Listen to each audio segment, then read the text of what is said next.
जिस तरह last video में हमने एलिमेंटर के थ्रू हेडर बनाया था जिसमें हमें ये लोगो नज़र आ रहा था लेफ़्ट पे, इस तरह ये मेन्यू आ रहा था और ये सर्च बटन था और ये हमारे पास कार्ट आ रही थी और ये स्टिकी भी था।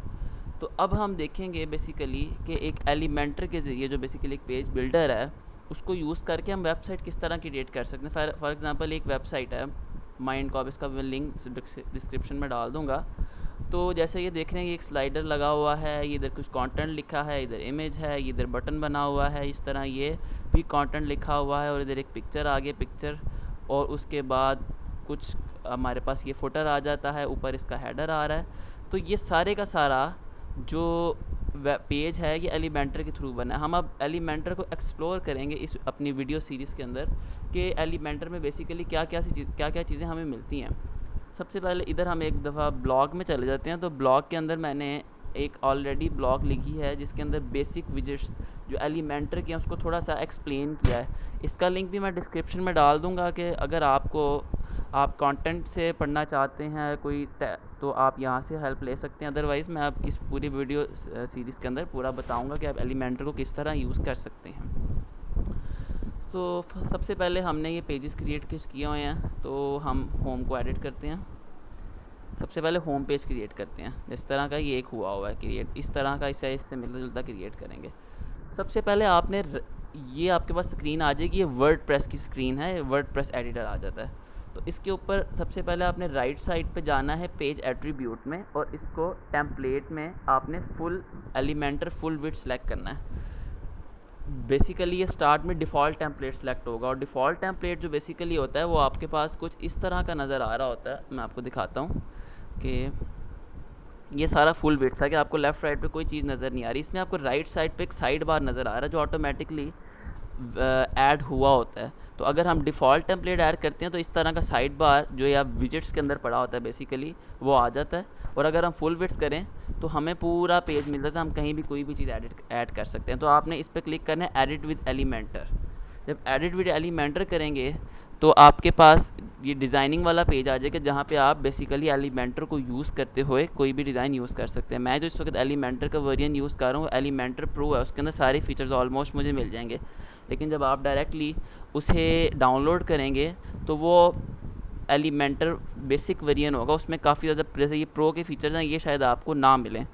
तो प्रो वेरिएंट जो होता है ऑलमोस्ट $49 से स्टार्ट होता है फॉर वन वेबसाइट। अगर $199 आप के ज़रिए आप पूरा ऐसा एलिमेंटर ले सकते हैं जो अनलिमिटेड वेबसाइट्स में यूज़ किया जा सकता है। तो हमारे पास बेसिकली लेफ़्ट साइड पे कुछ विजेट्स आ रहे हैं, इनको यूज़ करेंगे हम। ठीक है, इसको सिर्फ ड्रैग करके इधर ड्रॉप करना है हमने और कोई इतना मुश्किल काम इसमें नहीं है। तो लेट्स सी आज हम सिर्फ बेसिक विजेट्स देखते हैं अपने कि बेसिक विजेट्स में कौन कौन से विजेट्स हैं जो कि हम यूज़ करेंगे आज। तो सबसे पहले जब भी आपने एक सेक्शन क्रिएट करना है इधर तो आपने सबसे पहले इधर प्लस पे क्लिक करना है। अब ये आपको चीज़ें बताएगा। लेट्स सपोज आप चाहते हैं फुल विड्थ एक ही ब्लॉक बने इस सेक्शन में, तो हम सेलेक्ट कर सकते हैं 2 सेक्शंस करना चाहें। अगर आप एक सेक्शन भी सिलेक्ट करते हैं तो आप उसमें ज़्यादा सेक्शंस भी ऐड कर सकते हैं, लाइक 2, 3, 4 और उसकी परसेंटेजेस भी आप सेट कर सकते हैं। तो हम स्टार्ट एक सेक्शन से करेंगे। अब हमारे पास एक सेक्शन आ गया। अब यहाँ से अच्छा, अब सबसे पहले इस चीज़ को थोड़ा सा एक्सप्लोर करते हैं कि ये क्या चीज़ है। इसमें सबसे पहले हमारे पास कुछ चीज़ें जो इंपॉर्टेंट होती हैं लाइक कंटेंट विड्थ शो कर रही है कि अगर मेरा बॉक्स है तो आपको ये यहाँ से लेके यहाँ तक शो हो रहा है, लेफ़्ट और राइट पे थोड़ा गैप नज़र आ रहा है। अगर हम इसे फुल विड्थ करते हैं तो ये पूरा लेफ़्ट टू राइट जगह मल लेगा। इसी तरह कॉलम में भी no column, narrow, extended, wide, इस तरह आप इसको एक्सप्लोर करेंगे तो आपको समझ आ जाएगी कि आप जब इसको कोई चीज़ लगाएंगे तो किस चीज़ में वो ज़्यादा बेहतर लगता है। इसी तरह हाइट का आ जाता है, मिनिमम हाइट होती है, fit to screen. Minimum height basically custom height होती है, आप इसकी कस्टम हाइट सेट कर सकते हैं। फिट टू स्क्रीन का मतलब है जो चीज़ आप डालेंगे तो ये जो पूरी स्क्रीन आपको उस वक्त नज़र आ रही होगी उस पर सिर्फ वही चीज़ आएगी। और इस तरह डिफ़ॉल्ट में नॉर्मल जो होता है उसी तरह का नज़र आ रहा होता है। और इस तरह की बाकी सारी चीज़ें जैसे स्टाइलिंग में आ जाते हैं हम, इसमें बैकग्राउंड कलर इसका चेंज हो सकता है, बॉर्डर आप लगा सकते हैं, shape divider, typography basically text का आ जाता है। एडवांस में आप इसकी जगह पैडिंग कर सकते हैं। मोशन इफेक्ट में जैसे आपने देखा था हेडर को स्टिकी किया था जिस तरह आपने, इस तरह यहाँ पे भी आप इस किसी चीज़ को स्टिकी वगैरह कर सकते हैं। रिस्पॉन्सिव में बेसिकली आप किसी भी चीज़ को हाइड कर सकते हैं अपना मोबाइल या टैबलेट मोड में या डेस्कटॉप में, जो आपने लेट्स सपोज एक चीज़ मैंने डाली है अपने डेस्कटॉप में, मैं चाहता हूँ कि वो मोबाइल में या टैबलेट में नज़र ना आए, तो मैं उसको यहाँ से हाइड कर सकता हूँ। और इस तरह हम कॉलम को रिवर्स भी कर सकते हैं ऑर्डर, वो भी देखेंगे बेसिकली क्या चीज़ है। तो सबसे पहले हम इस जो 9 बॉक्स नज़र आ रहे हैं इस पर क्लिक करेंगे तो हमारे पास विजिट्स आ जाएंगे। अब यहाँ से लेट्स सपोज सबसे पहले इस विजिट को मैं स्किप करता हूँ, इसको मैं बाद में अगले ट्यूटोरियल्स में बताऊँगा। पहले बेसिक विजिट से स्टार्ट करता हूँ, लाइक टेक्स्ट। अब बेसिकली मैंने इसको क्लिक किया, इसको ड्रैग करके इधर ड्रॉप कर दिया। अब मेरे पास एक टेक्स्ट आ गया। फॉर एग्ज़ाम्पल मैं कहता हूँ, इसकी हेडिंग रख देता हूँ माइंड कॉप। तो ये मेरी एक हेडिंग होगी। अब देखिए हमारे पास क्या ऑप्शन आ रही है। टाइटल था, इधर माइंड कॉप लिख दिया।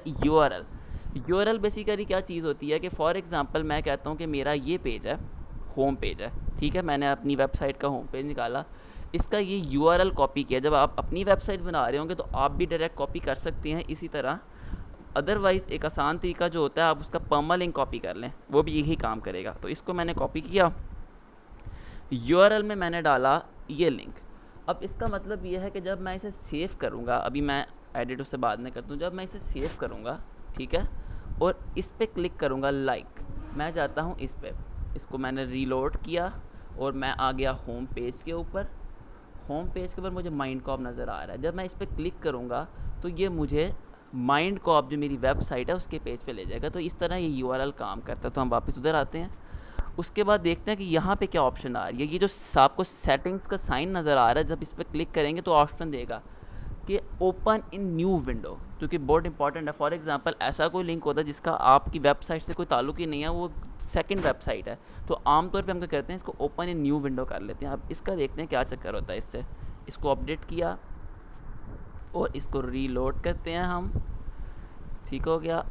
और अब देखेंगे जब हम इस पर क्लिक करेंगे तो एक नई विंडो क्रिएट हो जाएगी। तो हमें पता लग गया जब हेडिंग किस तरह क्रिएट करनी है और उसमें यूआरएल को किस तरह हम सेट कर सकते हैं। अच्छा, अब बात आती है साइज़ पे।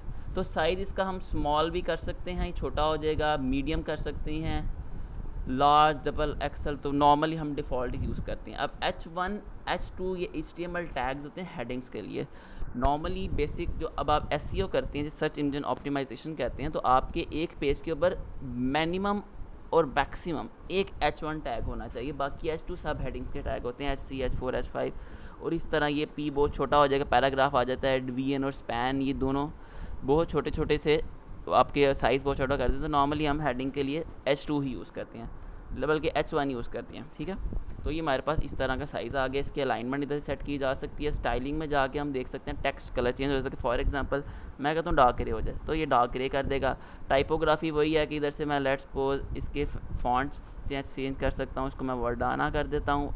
यहाँ से मैं इसका साइज़ चेंज कर सकता हूँ, यहाँ से मैं वेट चेंज कर सकता हूँ। वेट अगर मैं कम करूँगा तो ये थोड़ा सा अभी थिक बोल्ड नज़र आ रहा था, थोड़ा कम हो जाएगा, नॉर्मल हो जाएगा। इसको डिफ़ॉल्ट पे ही रखते हैं। ट्रांसफॉर्म में भी आप basically upper case, lower case, normal वगैरह कैपिटलाइज़ कर सकते हैं।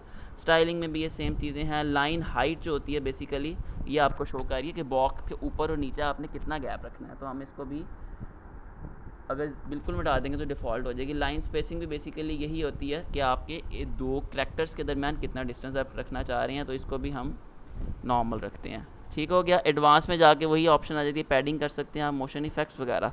तो ये एडवांस ऑलमोस्ट सबका सेम होता है। तो सबसे पहले हमने एक चीज़ देख ली कि हेडिंग को कैसे क्रिएट करना है। तो सेकंड चीज़ पे हम आते हैं जो कि है, दोबारा इस पर क्लिक करेंगे, अब आपके पास टेक्स्ट एडिटर आता है। तो टेक्स्ट एडिटर को भी हम, अच्छा सबसे पहले हम दो काम है, या तो इस पर क्लिक करेंगे तो बॉक्स क्रिएट हो जाएगा, और अगर हम डायरेक्ट ड्रैग करते हैं और माइंड को आपके साथ रखते हैं तो एक तो ऑप्शन देगा कि या तो वो जो सेक्शन है उसके नीचे ऐड कर लो या सेक्शन को उसके ऊपर ऐड कर लो। तो फॉर एग्जांपल हेडिंग के हमेशा नीचे टेक्स्ट हम ऐड करते हैं तो उसको नीचे ऐड कर सकते हैं। अच्छा, अब लेट्स सपोज मैं चाहता हूँ कि यार ये जो टेक्स्ट है इसको अभी हम एक वैसे ही डिफ़ॉल्ट में एक टेक्स्ट आ जाता है लिखा हुआ, इसको हम यहाँ से चेंज कर सकते हैं। सेम कंडीशन है, स्टाइलिंग में जाके इसकी अलाइनमेंट की जा सकती है, इसको टेक्स्ट कलर चेंज किया जा सकता है, टाइपोग्राफी चेंज की जा सकती है, कॉलम गैप, ये सारा कुछ हमने पहले देख लिया, एडवांस सेम है।